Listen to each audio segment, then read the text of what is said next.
ব্রাহ্মণবাড়িয়ার বিজয়নগরে ঈদে মিলাদুন্নবীর জশ্নে জুলুসের বিরোধকে কেন্দ্র করে দুদল গ্রামবাসীর মধ্যে সংঘর্ষে উভয় পক্ষের অন্তত ২৫ জন আহত হয়। আহতরা উপজেলা স্বাস্থ্য কমপ্লেক্স সহ বিভিন্ন হাসপাতালে চিকিৎসা নিয়েছেন। পুলিশ ও স্থানীয়রা জানায়, গত সোমবার পবিত্র ঈদে মিলাদুন্নবীর দিন একটি মিছিলকে ঘিরে সংঘর্ষের জের ধরে আজ সকালে সাটিরপাড়া, ইছাপুরা ও খাদ্রাইল গ্রামের লোকজন চম্পকনগর গ্রামে হামলা করে। এ সময় চম্পকনগর গ্রামের পক্ষে গেরাগাঁও ও নূরপুর গ্রামের লোকজনও সংঘর্ষে জড়ায়। এতে উভয় পক্ষের মধ্যে দেশীয় অস্ত্রশস্ত্র নিয়ে ঘণ্টাব্যাপী সংঘর্ষ হয়। খবর পেয়ে পুলিশ, সেনাবাহিনী ও আইনশৃঙ্খলা বাহিনীর সদস্যরা ঘটনাস্থলে পৌঁছে পরিস্থিতি নিয়ন্ত্রণে আনে।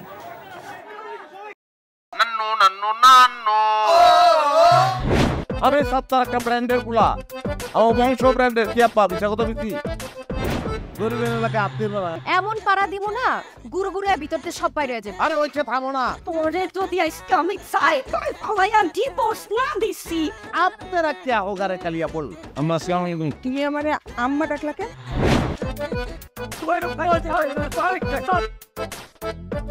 তুমি আমাদের দাবি মানতে হবে মাগো তুমি গদ্দার মাইয়া রে কোনদিন স্বামীর মুখ দেখাও না আমি আপনারে আমি দেখে নিব। হাতে লাগে বেতারে হাত ছাইরা দাও সোনার চাচারে। এনজিওর কিস্তি প্রথমবার বিকাশ পেমেন্ট করলেই 20 টাকা ইনস্ট্যান্ট ক্যাশব্যাক।